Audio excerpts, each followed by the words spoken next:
Light एक medium से दूसरे मीडियम में आई, वापस वो फर्स्ट मीडियम में आ गई। तो लाइट जो इनिशियली आई थी और बाद में जब निकली तो किस तरह से निकली, ऐसे आई, ऐसे लास्ट में उसका क्या हुआ। तो इन 3 शेप्स को हम लोग पढ़ेंगे, ठीक है। पहला स्लैब, दूसरा हम पढ़ेंगे प्रिज्म और फिर पढ़ेंगे लेंस। मैं स्लैब की जस्ट बाद लेंस पढ़ाऊंगा, फिर उसके बाद प्रिज्म पढ़ाऊंगा, ठीक है। तो सबसे पहले हम स्लैब को स्टडी करते हैं, यानी लाइट जब स्लैब, ग्लास का ये स्लैब, ठीक है, ग्लास का बना हुआ है स्लैब, और इससे जब लाइट निकलती है तो रिफ्रैक्शन के बाद कैसे बाहर निकलती है ना, इसको हम पढ़ते हैं।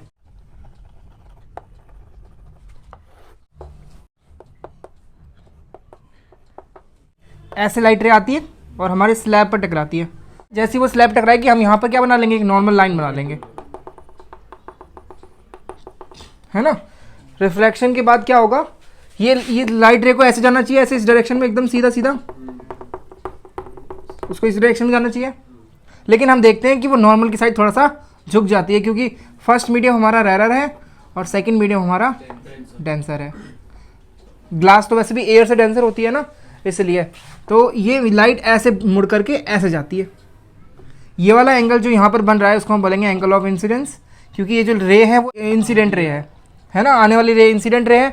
तो ये जो एंगल बनाएगी उसको हम बोलेंगे एंगल ऑफ इंसिडेंस, और जाने वाली रे है रिफ्रैक्टेड रे, तो ये जो एंगल बनाएगी उसे हम बोलेंगे एंगल ऑफ रिफ्रैक्शन। इसके बाद ये यहाँ पर टकराती है, अगेन सरफेस इंटरफेस आ गया। अब ये हमारा सेकंड मीडियम खत्म होने वाला है, वापस से फर्स्ट मीडियम स्टार्ट होने वाला है ना। तो यहाँ पर भी हमने क्या किया, नॉर्मल बनाया। नॉर्मल बनाया, लाइट को कैसे जाना चाहिए अब की बार में, इस डायरेक्शन में ऐसे जाना चाहिए, ऐसे जाना चाहिए था। लेकिन क्योंकि ये रिफ्रैक्शन हो रहा है यहाँ पर, तो क्या होगा, ये नॉर्मल से दूर हटती है और इसके हटने का स्टाइल कुछ ऐसा होगा, यानी ये ऐसे जाती है, जो कि एक्चुअल पाथ की कैसे है, पैरेलल है। अगर लाइट ये बीच में मीडियम नहीं होता तो लाइट ऐसे जाती, लेकिन इसमें इसकी वजह से क्या हुआ, ये यहाँ पे स्लैब रखा हुआ है, स्लैब ने क्या कर दिया, इसको थोड़ा सा शिफ्ट कर दिया, इसको थोड़ा सा अपने पाथ से शिफ्ट कर दिया, है ना। यानी ऐसे जाने की जगह ऐसे कर दिया, लेकिन भेजा अभी भी उसी डायरेक्शन में जिस डायरेक्शन में वार थी। आने की डायरेक्शन ये थी ना, अभी जाने की, निकल के जाने की डायरेक्शन भी वही है। बस हल्का सा क्या हो गया यहाँ पे देखने को मिलता है, हमें शिफ्ट देखने को मिलता है। अगर ये ग्लास बहुत पतली होती है, जैसे हमारी गाड़ी के शीशे में लगी होती है, तो उस टाइम पर ये शिफ्ट बहुत कम होता है, और इतना कम होता है कि हमें मालूम भी नहीं पड़ता कि वो शिफ्ट हुआ है ना।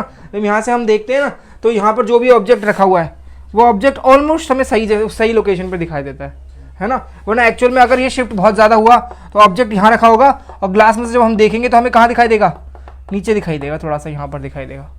ठीक है, समझ में आई बात। हाँ, तो इसको हम लोग एक नाम देंगे यहाँ पर, इसको हम बोलेंगे लैटरल शिफ्ट। स्लैब किसे हम कहेंगे, एक ऐसी सरफेस जिसमें दो साइड होती हैं, 2 इंटरफेस होते हैं और दोनों इंटरफेस एक दूसरे के पैरेलल होते हैं। ठीक है, ऐसे सरफेस को हम कहेंगे स्लैब। तो स्लैब से जब लाइट जाती है तो वो शिफ्ट हो जाती है। इस शिफ्ट को कैलकुलेट करने का एक फॉर्मूला होता है जिसको हम लोग आगे हायर क्लासेस में पढ़ेंगे। ठीक है, तो लैटरल शिफ्ट की कई बार डेफिनेशन पूछी जाती है, तो लैटरल शिफ्ट की हम लोग डेफिनेशन लिख लेते हैं यहाँ पे नीचे।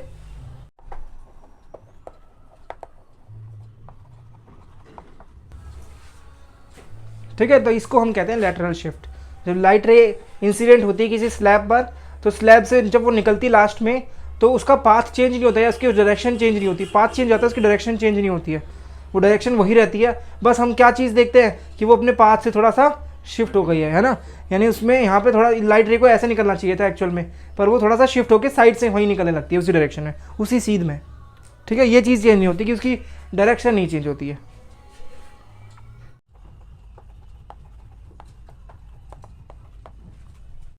ठीक है, जब लाइट एक मोटे स्लैब से अगर पास होती है तो रिफ्रैक्शन के बाद में वो अपने पाथ से थोड़ा सा डेविएट हो जाती है, थोड़ा सा शिफ्ट हो जाती है।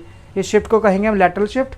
और अगर ये ग्लास बहुत पतला है तो लैटरल शिफ्ट इतना छोटा होता है कि हम लोग इग्नोर कर देते हैं इसको, है ना। हम लोग मान लिख के चलते हैं कि कोई लैटरल शिफ्ट नहीं होता है, और लाइट इससे निकलने के बाद ऐसे ही बाहर निकल आती है, जैसी गई वैसी ही बाहर निकल आती है। एक एक्सपेरिमेंट करके देखना घर पे, ग्लास में अगर आप पेंसिल डाल दोगे तो पेंसिल टेढ़ी दिखाई देती है ना। वो क्यों होता है, इसीलिए होता है। वो उस टाइम पर वो जो ग्लास में वाटर भरा हुआ है वो कुछ हद तक एक स्लैब की तरह ही है ना, क्योंकि लाइट को तो दो ही तरफ से जाना है वैसे भी, है ना। एक 2 ही सरफेस से होके जाना है, बाकी सरफेस से उसे मतलब भी नहीं है कैसा है। और कुछ ग्लास तो ऐसे भी आते हैं थोड़े से मतलब स्क्वायर टाइप में रहते हैं, वो उनमें और अच्छा देखने को मिलता है ये चीज़। ठीक है, हाँ। अब हम लेंस पढ़ते हैं, लेंस क्या होता है। लेंस एक ऐसा मीडियम है जिसमें दो सरफेस होंगी यानी रिफ्रैक्शन हमें दो जगह देखने को मिलेगा।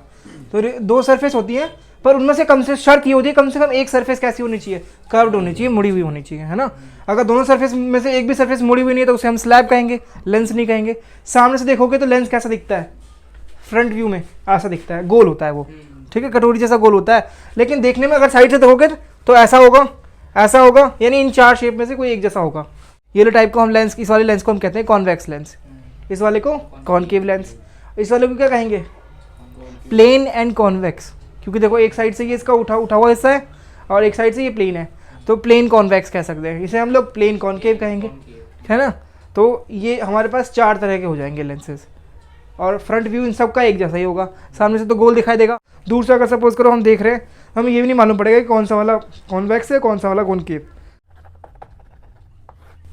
इसमें पहला टाइप आता है हमारा कॉन्वेक्स लेंस। तो हमने क्या किया, एक बड़ा सा गोला लिया जो कि कांच का है, कांच का वो बना हुआ गोला है।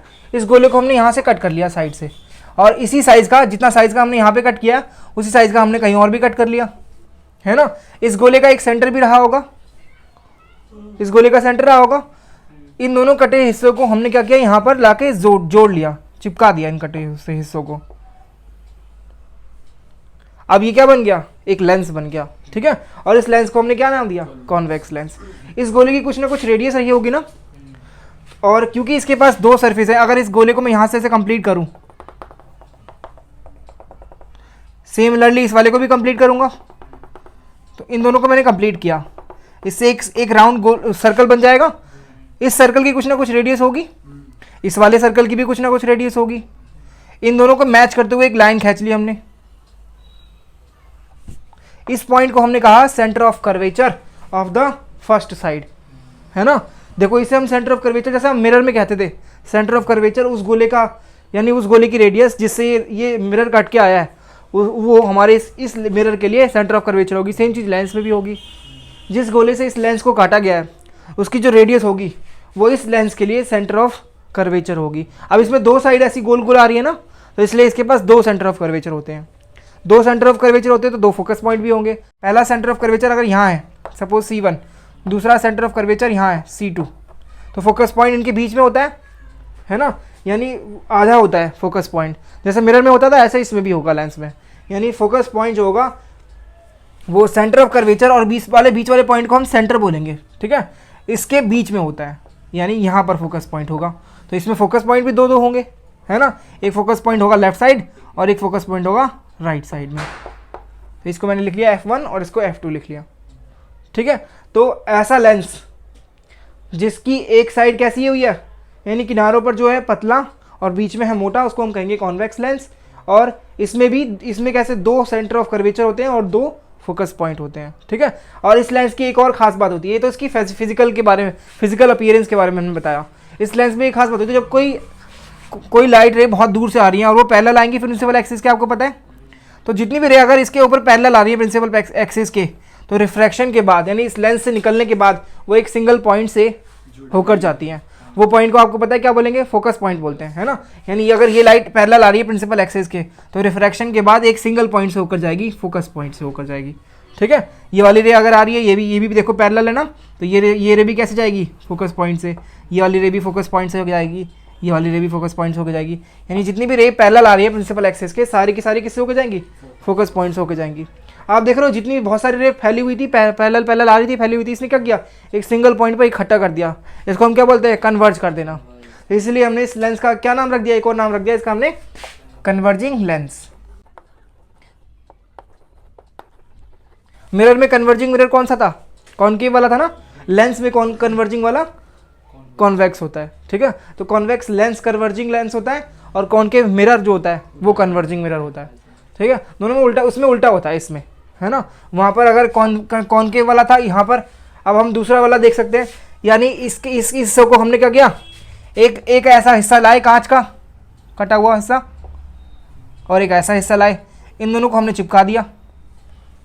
चिपकाने के बाद यहाँ पर आपको कर्व दिख रहा है ना, तो इस कर्व से भी तो एक गोला बन सकता है,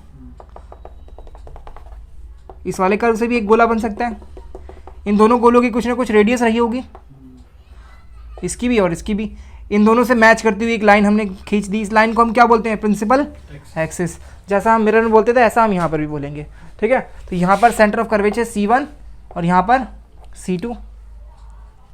तो अगर इसकी सेंटर ऑफ कर्वेचर यहाँ है तो फोकस पॉइंट इन दोनों के बीच में होगा, यहाँ पर होगा। और सेकंड सेंटर ऑफ कर्वेचर यहाँ है तो फोकस पॉइंट यहाँ पर होगा। ये वाला मिरर अगर, ये वाला लेंस अगर कन्वर्ज कर रहा है लाइट को, ये वाला लेंस अगर लाइट को कन्वर्ज कर रहा है तो ये वाला लेंस क्या करेगा? डाइवर्ज करता है। हम देखते हैं अगर इसकी प्रिंसिपल एक्सिस के पैरेलल अगर लाइट रेज आ रही हैं तो ये सभी लाइट रेज को क्या करता है? फैला देता है। फैलाने का स्टाइल क्या होगा इसका? हाँ, एज इफ ये लाइट इस तरह से मुड़ेगी जैसा लगेगा किसी को, देखने वाले को, कि ये फोकस पॉइंट से होकर आ रही थी। ये वाली रे भी इस तरह से मुड़ेगी जैसा लगेगा कि ये देखने पर कि फोकस पॉइंट से आ रही होती। सिमिलरली सारी रेज के साथ होगा। ये वाली रे भी ऐसे मुड़ेगी ऐसा लगेगा फोकस पॉइंट से होकर आ रही थी। सेम चीज़ यार, ये वाली रे ऐसे आई और ऐसे मुड़ जाएगी जैसे फोकस पॉइंट की सीध में आ रही थी। यानी मुड़ने का स्टाइल इसका फोकस पॉइंट की सीध में होगा हमेशा, ठीक है। हाँ, जैसे उसमें था कॉन्वेक्स मिरर में था, ऐसा यहाँ पे कॉनकेव लेंस में, ठीक है। तो इस वाले को हमने क्या नाम दिया? Convex lens. और इस वाले को हमने नाम दिया, तो इसका दूसरा नाम बताइए। इसका कन्वर्जिंग लेंस इसका नाम है, तो इसका नाम क्या होना चाहिए? Diverging lens. यानी ये लाइट रेस को क्या करता है? डाइवर्ट कर देता है, फैला देता है और ज़्यादा, ठीक है। और सेंटर ऑफ कर्वेचर आपको समझ में आया कैसे आता है? सेंटर ऑफ कर्वेचर यानी कर्व वाले हिस्से से एक गोला बनाएंगे, उस गोले की जो रेडियस होगी वही हमारी इस वाली सरफेस के लिए सेंटर ऑफ कर्वेचर होगा, ठीक है। वो पॉइंट सेंटर ऑफ कर्वेचर होगा, वो जो लेंथ है उसे हम रेडियस ऑफ कर्वेचर बोलेंगे, ठीक है। जैसा मिरर में बोलते थे ऐसा यहाँ पर भी नाम होगा, radius of curvature for the first surface.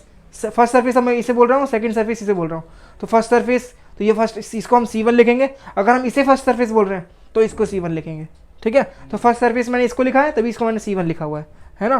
तो ये फर्स्ट सरफेस है, तो यहाँ से यहाँ तक की जो लेंथ होगी, यहाँ से यहाँ तक की सेंटर तक की, इसको हम, इस वाले सेंटर को भी हम पोल बोल सकते हैं। तो उस लेंथ को हम कहेंगे रेडियस ऑफ कर्वेचर, ठीक है। और यहाँ से यहाँ तक की जो डिस्टेंस होगी उसको फोकल लेंथ बोलेंगे। नामकरण बाकी वही है सारे, जैसा मिरर में था ना वैसे लेंस में, बस थोड़े से रूल्स बदल चुके हैं, है ना। अब लाइट रे को हम लोग टकरा कर वापस नहीं भेजेंगे, अब हम क्या करेंगे? उसको आर पार निकाल दे करेंगे लाइट को, क्योंकि हम लोग रिफ्रैक्शन पढ़ रहे हैं। रिफ्रैक्शन में क्या होगा? ट्रांसमिशन होता है, लाइट एक मीडियम से दूसरे मीडियम में जाती है, ठीक है, उसके आर पार निकलती है। बीच में मोटा और किनारों पर पतला, उस लेंस को हम कहेंगे कॉन्वेक्स लेंस। और इसकी ऑप्टिकल प्रॉपर्टी होती है कि लाइट रेज को, प्रिंसिपल एक्सिस के पैरेलल आने वाली लाइट रेज को ये एक सिंगल पॉइंट पर कन्वर्ज कर देता है, इसलिए हमने इसका नाम रखा कन्वर्जिंग लेंस। यहाँ पर इसका उल्टा होगा। लेंस में प्रिंसिपल एक्सिस किसे कहेंगे? प्रिंसिपल एक्सिस ऐसी लाइन होती है जो लेंस के दोनों सेंटर ऑफ कर्वेचर और लेंस के सेंटर से होकर जाती है, ठीक है। इस लाइन को हम प्रिंसिपल एक्सिस कहेंगे। मिरर में प्रिंसिपल एक्सिस क्या थी? लेंस के सेंटर ऑफ कर्वेचर और पोल से होकर जाती है ना। हाँ, यहाँ पे वही लाइन, वही डेफिनेशन अभी भी। यहाँ पर दो सेंटर ऑफ कर्वेचर है, इसलिए हम लोग बोल रहे हैं दोनों सेंटर ऑफ कर्वेचर से होकर जानी चाहिए और इसके सेंटर से। ऑब्वियसली अगर इसके सेंटर से जाएगी तो दोनों सेंटर ऑफ कर्वेचर से होकर भी जाएगी अपने आप ही, ठीक है। तो प्रिंसिपल एक्सिस की कई बार डेफिनेशन पूछी जाती है, उस डेफिनेशन को भी हम लिख लेते हैं, ठीक है। तो ये डेफिनेशन आप दोगे प्रिंसिपल एक्सिस की अगर पूछी जाती है ना। An imaginary infinitely long line passes through center of curvature of two spherical surfaces। इसमें दो spherical surfaces होते हैं ना, तो दोनों surface से होके पास जानी चाहिए वो line, is called principal axis। कहाँ पर? इन्फिनिटी के बाद लॉन्ग 2 बार लिख दिया, कोई बात नहीं। Infinitely long line. इसके बाद हम पढ़ते हैं रूल्स ऑफ रिफ्रैक्शन, यानी लेंस के बारे में जब हम पढ़ेंगे उसकी स्टेजेस के बारे में पढ़ेंगे। उससे पहले हमें कुछ रूल्स के बारे में पता होना चाहिए। जैसे हमने मिरर में कुछ रूल्स पढ़े थे पहले, देन उसकी स्टेजेस के बारे में पढ़ा था। सिमिलरली हम लेंस में भी कुछ रूल्स पढ़ते हैं, देन उसकी स्टेजेस के बारे में पढ़ेंगे। कोई भी रे जो प्रिंसिपल एक्सिस के पैरेलल है वो किससे होकर जाएगी? फोकस से होकर जाएगी, ठीक है। अगर कोई, इसका उल्टा भी लिखा जा सकता है, अगर कोई रे फोकस से होकर आ रही है तो रिफ्रैक्शन के बाद प्रिंसिपल एक्सिस के पैरेलल अपने आप ही हो जाएगी, यानी दो वाइस वर्सा फॉलो होता है। अगर पैरेलल आ रही है तो फोकस से होकर जाएंगी, अगर फोकस से होकर आ रही हैं तो अपने आप पैरेलल हो जाएंगी, ठीक है। जैसे मिरर में होता था ऐसे यहाँ पर भी होगा, दो वो रूल अप्लाई होगा यानी। और दूसरा रूल क्या होगा? सेंटर से होकर जो लाइट जाती है, लाइट रे जाती है, वो सीधी ऐसे के ऐसी सीधी निकल जाती है, बिना बिना डेविएट हुए, यानी बिना मुड़े निकल जाती है सीधा। ठीक है, अगर कोई रे ऐसे सीधी आ रही है, अगर वो एकदम सेंटर पे आई लेंस के, तो वो बिना मुड़े सीधा का सीधा ऐसे के ऐसी सीधे निकल जाएगी। सेम इसमें होता है, सेम इस वाले लेंस में भी होता है। इस लेंस में भी अगर कोई रे एकदम सीधी आ रही है, जिसका अगर वो टेढ़ी भी आ रही है मान के चलो, लेकिन उसका टारगेट क्या है, इसका सेंटर से होकर निकलना, तो भी वो सीधी की सीधी ऐसी की ऐसी निकल जाएगी। ठीक है, विदाउट डेविएशन।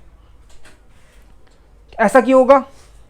अगर हम मान लें ये लेंस हमारा पतला है, तो उसके लिए जो इस पॉइंट पर ऑलमोस्ट ये वाली साइड ना, ये वाली साइड एकदम पैरेलल जैसी होगी, तो उसे स्लैब जैसा महसूस होगा। स्लैब जैसा महसूस होगा, तो आपको पता है स्लैब में तो सीधी निकल जाती है। अगर हम उसके थोड़ा सा लैटरल जो शिफ्ट होता है उसको इग्नोर कर दे, तो मान लेते लैटरल शिफ्ट बहुत कम होगा, तो उस केस में तो लाइट रे अगर उसकी पॉइंटिंग डायरेक्शन ऐसी है, तो उसके लिए तो उसे लगेगा कि ये स्लैब जैसा हिस्सा है, तो वो ऐसे ही सीधी सीधी निकल जाती है बिना मुड़े। ठीक है, बिना डेविएट हुए। ये 2 रूल हो गए हमारे रिफ्रैक्शन के। इन दोनों रूल्स को हम बोर्ड पे लिखते हैं एक बार। कॉन्वेक्स लेंस के लिए क्या रूल्स हैं? कोई भी रे प्रिंसिपल एक्सिस की अगर वो पैरेलल आ रही है, तो रिफ्रैक्शन के बाद उसे एक सिंगल पॉइंट से होकर जाना है। उस पॉइंट का हमने क्या नाम रखा हुआ है? Focus point. इसका उल्टा रूल भी लागू होता है, इसलिए मैंने यहाँ पे लिखा है वाइस वर्सा। यानी अगर कोई रे फोकस पॉइंट से होकर आ रही है, तो रिफ्रैक्शन के बाद प्रिंसिपल एक्सिस के वो पैरेलल हो जाएगी। ठीक है, और दूसरा रूल क्या है? कोई भी रे अगर लेंस के सेंटर ऑफ, यानी सेंटर से होकर जा रही है, ऑप्टिकल सेंटर, वो जो बीच में पॉइंट होता है उसको हम बोलते हैं ऑप्टिकल सेंटर, उससे अगर होकर कोई रे जा रही है, तो विदाउट डेविएशन सीधी ऐसी निकल जाएगी, जिस डायरेक्शन में वो आ रही थी सीधी वैसे की वैसी निकल जाएगी। ठीक है, सेम रूल्स, कुछ सिमिलर रूल्स इसके लिए भी हैं, यानी कॉनकेव लेंस के लिए भी हैं। उसमें पहला रूल क्या है? कोई भी रे अगर रिफ्रैक्शन के बाद जब वो निकलती है, तो वो इस तरह से निकलती है, इस तरह से मुड़कर निकलती है, जैसा लगता है देखने पर कि वो फोकस से होकर आ रही थी। ठीक है, और दूसरा रूल तो दोनों के लिए सेम ही है, अगर वो ऑप्टिकल सेंटर से होकर अगर जाती है, तो वो सीधी विदाउट डेविएशन निकल जाएगी। ठीक है, तो ये 2 रूल्स थे हमारे रिफ्रैक्शन के। इन दोनों रूल्स को आप याद रखोगे, तो इसके बाद हम पढ़ सकते हैं इमेज फॉर्मेशन। यानी लेंस के सामने हम ऑब्जेक्ट रखेंगे, तो ऑब्जेक्ट क्या लोकेशन होगी, तो उसकी क्या इमेज बनेगी, इस बात को हम पढ़ते हैं। ठीक है।